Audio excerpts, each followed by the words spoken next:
Hong Kong, sebuah wilayah kecil di pantai selatan Cina, memiliki status unik dan kompleks dalam hubungan internasional dan domestik Cina. Dikenal sebagai salah satu pusat keuangan dunia, Hong Kong memiliki sejarah panjang sebagai koloni Inggris sebelum kembali ke kedaulatan Cina pada tahun 1997. Di video kali ini, kita akan membahas sejarah, status politik, dan dinamika sosial Hong Kong dalam konteks hubungannya dengan Cina. Sejarah singkat Hong Kong. Hong Kong menjadi koloni Inggris setelah Perang Candu pertama, yaitu pada tahun 1839 hingga 1842 melalui Perjanjian Nanking. Selama lebih dari 150 tahun, Hong Kong berkembang di bawah pemerintahan kolonial Inggris, menjadi pusat perdagangan dan keuangan yang penting di Asia.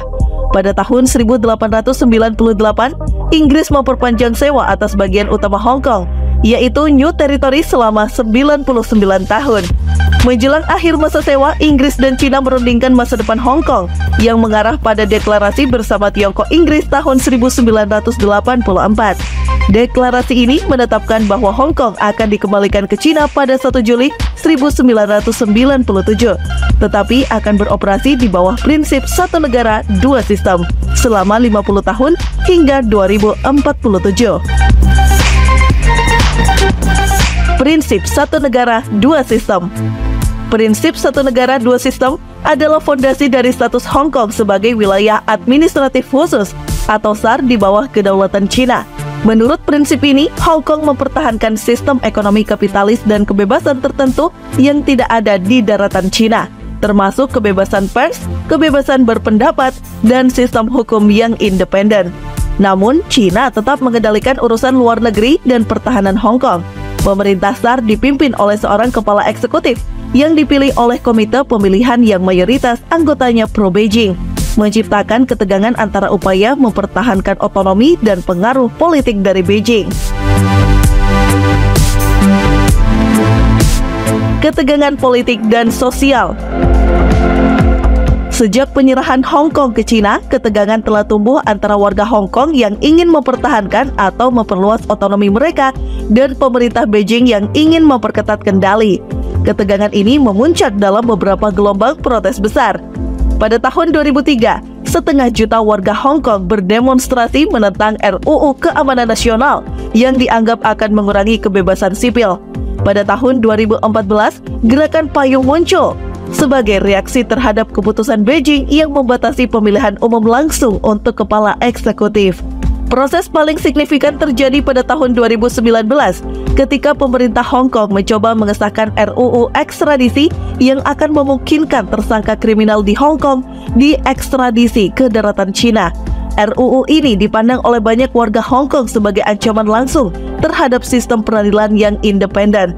Protes besar-besaran berlangsung selama berbulan-bulan yang seringkali diwarnai dengan kekerasan antara pengunjuk rasa dan polisi.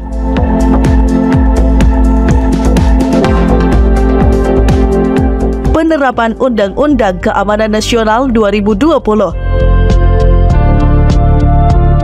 Pada tahun 2020, setelah protes tahun 2019, pemerintah Beijing memberlakukan Undang-Undang Keamanan Nasional di Hong Kong yang dirancang untuk menindak separatisme, subversi, terorisme, dan kolusi dengan kekuatan asing.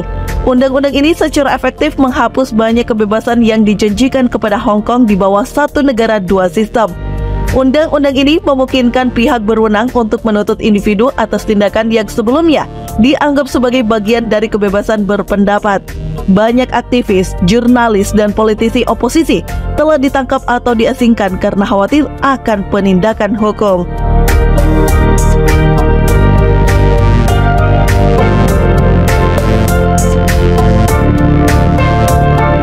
Pengaruh ekonomi dan internasional. Hong Kong sebagai salah satu pusat keuangan dunia memiliki ekonomi yang kuat dengan sistem perbankan yang maju, pasar saham yang besar, dan infrastruktur yang canggih. Hong Kong telah lama menjadi pintu gerbang bagi investasi asing ke Cina dan sebaliknya. Namun, penerapan Undang-Undang Keamanan Nasional dan penindasan terhadap kebebasan sipil telah memicu kekhawatiran internasional tentang masa depan Hong Kong sebagai pusat bisnis global. Beberapa negara, termasuk Amerika Serikat dan Inggris, telah mengkritik langkah-langkah Beijing dan mengambil tindakan seperti memberlakukan sanksi dan menawarkan jalur kewarganegaraan bagi warga Hong Kong yang ingin meninggalkan wilayah tersebut.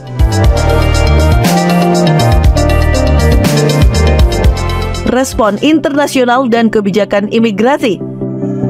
Setelah penerapan Undang-Undang Keamanan Nasional, beberapa negara, termasuk Amerika Serikat, Inggris, Kanada, dan Australia, memberikan jalur imigrasi yang dipermudah bagi warga Hong Kong. Inggris misalnya, menawarkan skema visa bagi pemegang paspor British National atau Overseas, yang memungkinkan mereka tinggal dan bekerja di Inggris dengan kemungkinan mendapatkan kewarganegaraan penuh.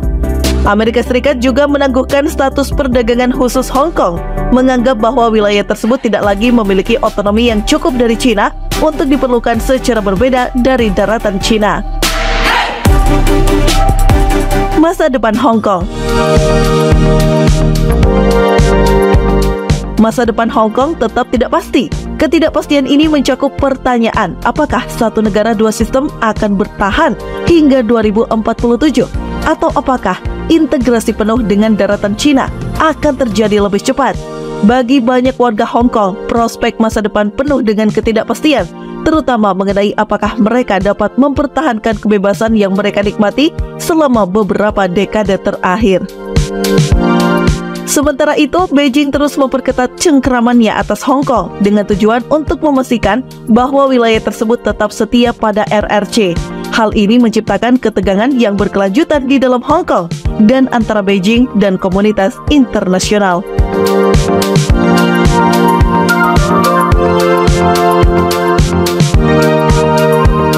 Hong Kong saat ini adalah sebuah wilayah yang berada di bawah kendali penuh China, meskipun masih mempertahankan beberapa elemen otonomi. Meskipun satu negara, dua sistem, awalnya dimaksudkan untuk melindungi kebebasan unik Hong Kong, dalam praktiknya kebijakan ini telah mengalami erosi signifikan di bawah tekanan Beijing.